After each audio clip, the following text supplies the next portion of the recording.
আপোনালোকে জানে যে কেইটামান দিনত শিক্ষামন্ত্ৰী ডাঙৰীয়াই বাৰে বাৰে স্পষ্টীকৰণ দিয়াৰ পিছতো একাংশ সংবাদ মাধ্যমে হওক বা একাংশ শিক্ষকেই হওক শিক্ষা সেতু এপটোৰ ওপৰত বহুতবিলাক প্ৰশ্ন আনি আছে কিন্তু বহুত শিক্ষকে আমাক জনাইছে যে এপটোত কোনো সমস্যা নাই কিন্তু তাৰ পিছতো একাংশ সংবাদ মাধ্যমত এই বিষয়ে যোৱা এটা বছৰ চৰ্চিত হৈ আছে আমি এখন আজি চৰকাৰে কমিটি গঠন কৰিছো এই কমিটিখনত তিনিজন ব্যক্তি থাকিব প্ৰফেসৰ পৰমেশ্বৰ আয়াৰ তেখেত dean IIT Guwahati professor Sarat Kumar Patra তেওঁ director Indian information of technology Guwahati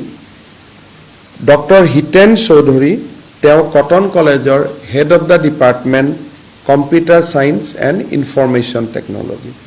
অৰ্থাৎ ৰাজ্যত ইনফৰমেশ্যন টেকনলজিৰ ওপৰত যদি কোনোবা বিশেষজ্ঞ বা কম্পিউটাৰৰ ওপৰত যদি আমি বিশেষজ্ঞ বুলি কওঁ এওঁলোকতকৈ আৰু ওপৰত বিশেষজ্ঞ আজিৰ দিনত হয়তো আমাৰ ৰাজ্যত 2-4 জন থাকিলেও ফটক কৰি পাবলৈ টান হ'ব এই তিনিওজন ব্যক্তি আৰু য'ত director elementary education will be the member secretary director elementary এডুকেশ্যনে মেম্বাৰ সেক্ৰেটাৰী হিচাপে কাম কৰিব শিক্ষা সেতুৰ গুণগত মানদণ্ডৰ ওপৰত এটা কোনোবাই সময়ত স্কুলত যাব বেয়া পায় হেতু এটা বেলেগ কথা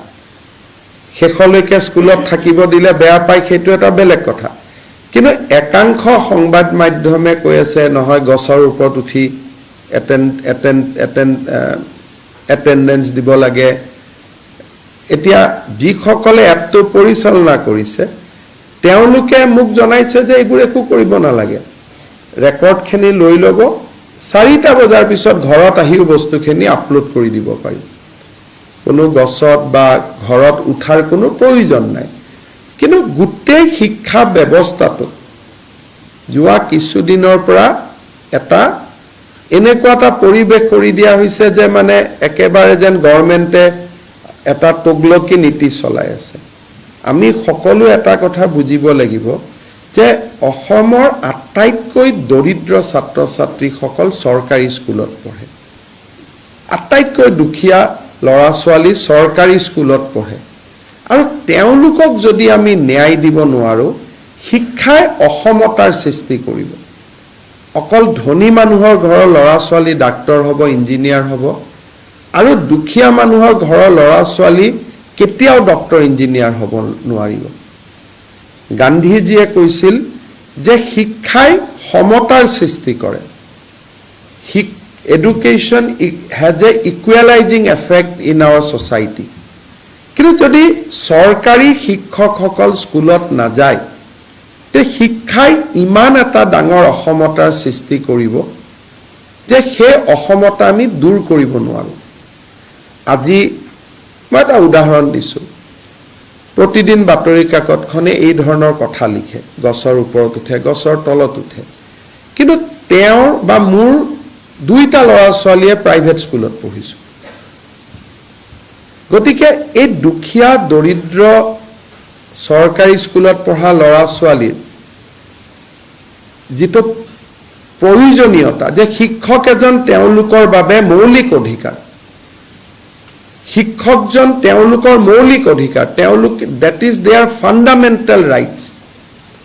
গতিকে শিক্ষকজনক সময়ত উপস্থিত থাকিব কোৱাটো সৰকাৰখনৰ বাবে অপৰাধ হ'ব নোৱাৰে শিক্ষা মন্ত্ৰীক তাৰ কাৰণে অপৰাধী সজাব নোৱাৰে কিন্তু যদি এপটোত কিবা ভুল আছে ডেফিনেটলি আমি ঠিক কৰিব লাগিব যদি এপটোত হসাই গছৰ ওপৰত উঠিহে এপটোত পৰীক্ষা দিব লাগে এটেন্ডেন্স দিব লাগে দেন শিক্ষা বিভাগে তাৰ উত্তৰ ডেফিনেটলি দিব লাগিব আৰু শিক্ষা বিভাগো ৰাইজৰ কাঠগড়াত থিয় হ'ব লাগিব সেই কাৰণে মই অসমৰ শিক্ষক সমাজক অনুৰোধ কৰি যে যিসকলে এপটোৰ গুণগত মানদণ্ডৰ ওপৰত প্ৰশ্ন কৰিছে তেওঁলোকে ডাইৰেক্টৰ এলিমেণ্টাৰী এডুকেশ্যনৰ ওচৰত তেওঁলোকৰ অভিজ্ঞতাখিনি লিখি দিলে। এই তিনিওজন কমিটি, যি তিনিখন কমিটি আছে, ডক্টৰ পৰমেশ্বৰ আয়াৰ, তেওঁ গুৱাহাটী IITৰ dean, doctor Sharat Kumar Patra, director Indian institute of information technology Guwahati, আৰু doctor Hiten Choudhury, head of the department of Cotton college computer science আৰু ইনফৰমেশ্যন টেকনলজিৰ HOD, এই তিনিওজন ব্যক্তিয়ে স্কুলবিলাকতো যাব, এপটো নিজে চলাই চাব তাত কিবা ভুল আছে নেকি,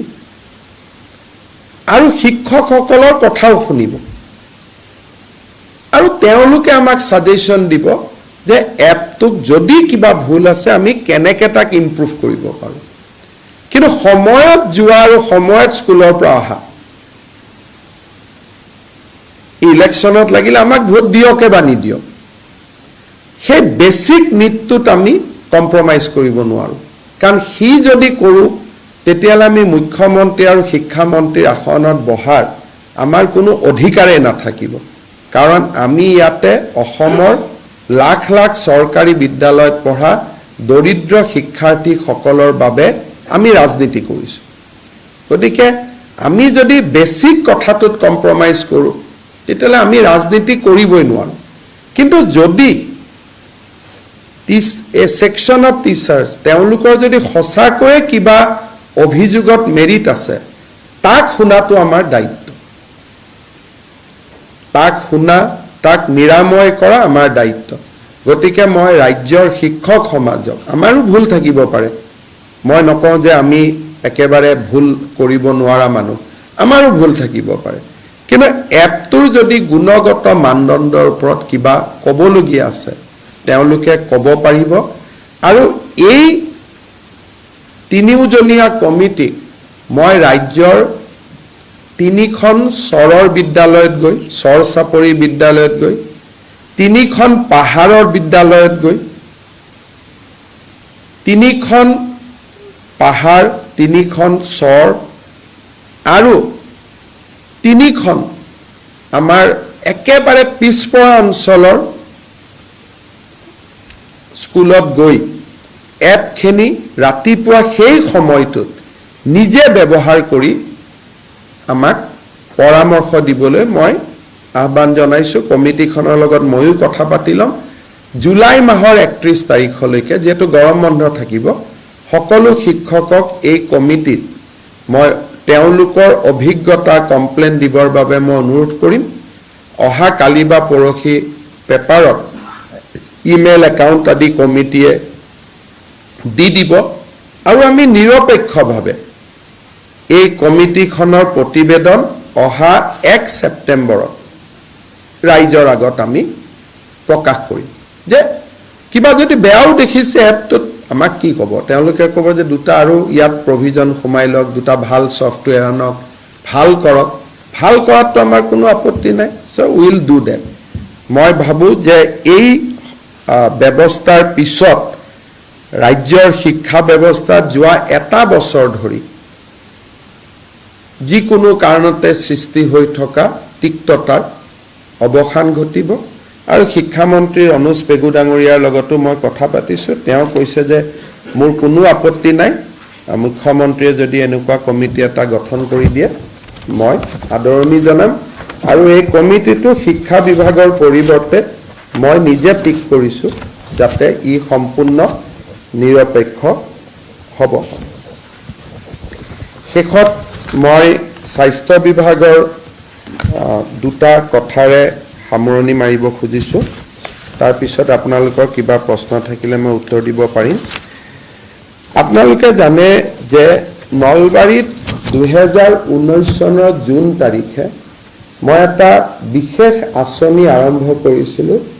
সেইটো হ'ল ফ্ৰী কিডনী ডায়েলিচিছ। 2019 চনৰ জুন মাহত আমি এই প্ৰগ্ৰেমটো আৰম্ভ কৰিছিলোঁ।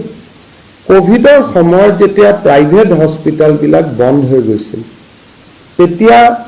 এই চেণ্টাৰবিলাকতে আমাৰ কিডনী পেচেণ্টসমূহে আটাইতকৈ বেছি ডায়েলিচিছ পাইছিলে। আমি এপ'ল' হস্পিটালৰ লগত এইটো পাব্লিক প্ৰাইভেট পাৰ্টনাৰশ্বিপত এই কামটো কৰিছিলোঁ আৰু চাওঁতে চাওঁতে ৰাজ্যৰ 33খন জিলাৰ 41টা স্থানত আমি কিডনি ডায়েলিচিছ চেণ্টাৰ আৰম্ভ কৰিছিলোঁ। প্ৰথমতে ইয়াৰ ইনটেক খুব কম আছিলে।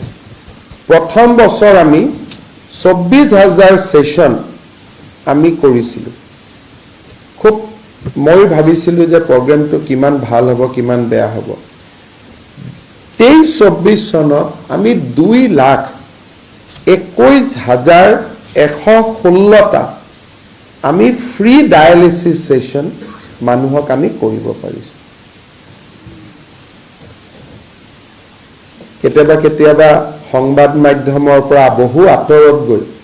অসমৰ চৰকাৰখনে ৰাজ্যৰ জনসাধাৰণক কেনেকৈ সেৱা কৰি আছে, ইয়াৰ এটা জীৱন্ত উদাহৰণ হ'ল যে যোৱা বছৰ 5,347টা পেচেণ্টে 47 গৰাকী পেচেণ্টে 2,21,000 ফ্ৰী ডায়েলিচিছ ছেছনত অংশগ্ৰহণ কৰিব পাৰিছে। আৰু এই যিটো আঁচনি, এই আঁচনিত ভাৰত